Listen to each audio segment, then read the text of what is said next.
लोकसभा निवडणुकीच्या पार्श्वभूमीवर जनता पक्षाच्या वतीने राबवण्यात येत असलेल्या गाव चलो अभियान दरम्यान केंद्र आणि राज्य सरकारच्या विविध विकास योजनांमुळे प्रभावित झालेल्या खेड तालुका मोर्डे गावातील ग्रामस्थांनी भाजपात प्रवेश केलाय। दापोली येथे झालेल्या पक्षाच्या कार्यकर्ता मेळाव्यात गोव्याचे मुख्यमंत्री प्रमोद सावंत यांच्या उपस्थितीत हा पक्षप्रवेश झालाय।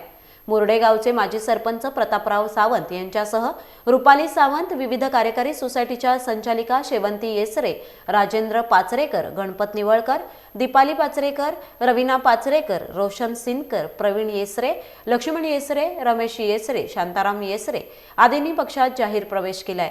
यावेळी भाजपचे तालुका सरचिटणीस शशांक सिनकर, मोर्डे बूथ अध्यक्ष सुनील पाचरेकर, दिलीप पाचरेकर, श्याम काणे, सदानंद दळवी, सोसायटी संचालक राजेश निकम आदी उपस्थित होते।